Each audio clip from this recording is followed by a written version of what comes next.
children, today I am going to teach you History Lesson 3. The topic of the lesson is the Industrial Revolution.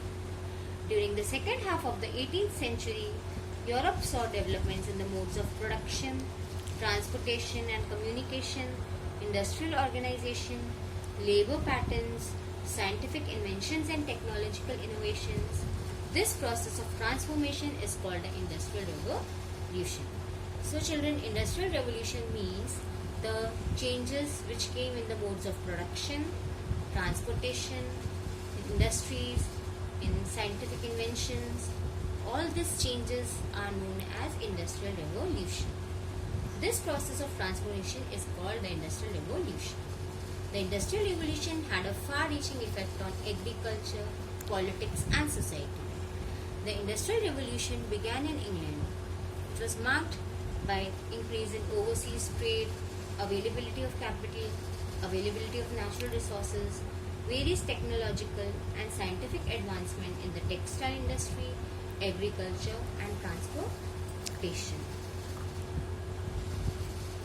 English merchants had markets for the goods throughout the world, in Europe, North America, Africa and Asia. Machine-made goods were produced faster and at cheaper rates, thereby fostering the needs for new invention. Textile industry. In 1777, John Kay invented the hand-operated flying shuttle to speed up weaving. In 1767, James Hargreaves invented the spinning jenny, by which several threads could be spun at a time by a single person. In 1769, Richard Arkwright invented the water frame, which used water power to produce a strong and tough yarn. In 1779, Samuel Crompton invented a spinning machine called Crompton Mill. In 1785, Edmund Cartwright invented the power loom, which used water power and speeded up weaving, helping mill owners to produce cloth of the same quality. The traditional system of weaving cloth by hand was replaced by machines. What finally brought a revolution in textile production was the perfection of steam engines by James Watt in 1769. So the work of producing the cloths was replaced by the machines. Previously it was done by hand. Agriculture. Revolutionary change also occurred in agriculture. The system of rotation of crops increased the quantity and quality of the crop. Technology was also applied to agriculture. New farming tools included the steel plough, mechanical drill for seedling, as well as machines for reaping and harvesting. Eli Whitney, an American inventor, invented the cotton gin in 1794 to remove seeds from the raw cotton. The use of machinery in agriculture led to the unemployment of farmers. So these farmers shifted to the cities to work in the new factories. Another reason why Industrial Revolution started in England is availability of natural resources.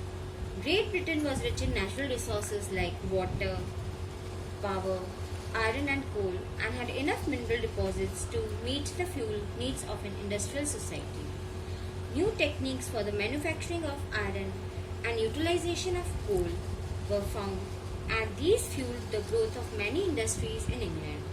British colonies also proved to be enormous source of natural resources and raw material. Another factor is geographical location.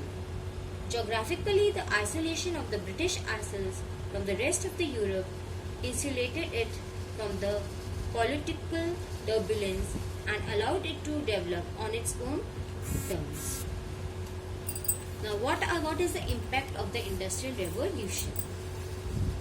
The owners of the factories were called capitalists.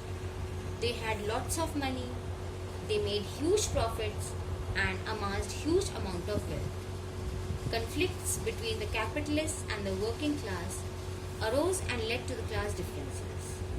child labor was flourished. Many people from villages moved to the cities in the search for work. This led to a high unemployment rate amongst the masses. One of the highlights of Industrial Revolution was the rise of socialism in reaction to capitalism. Some great thinkers like Karl Marx reconstructed the society on the principles of socialism.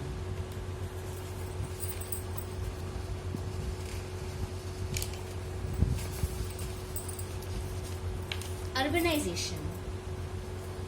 People migrated to cities and towns for seeking employment in factories.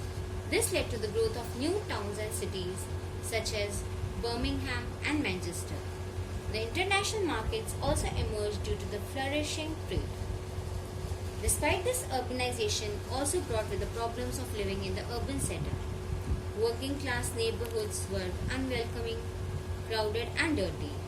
Overcrowding led to the poor sanitation, poor public health and improper diets for the majority of English people, leading to a downward spiral in public health and life expectancy.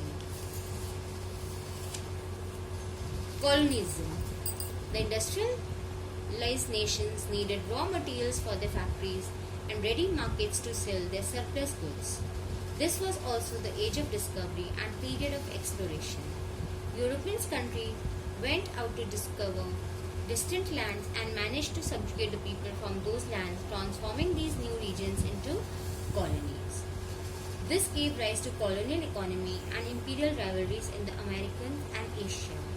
So they went to different countries and conquered those countries in search of raw material and to sell their manufactured goods. So this gave rise to colonial economy and rivalry between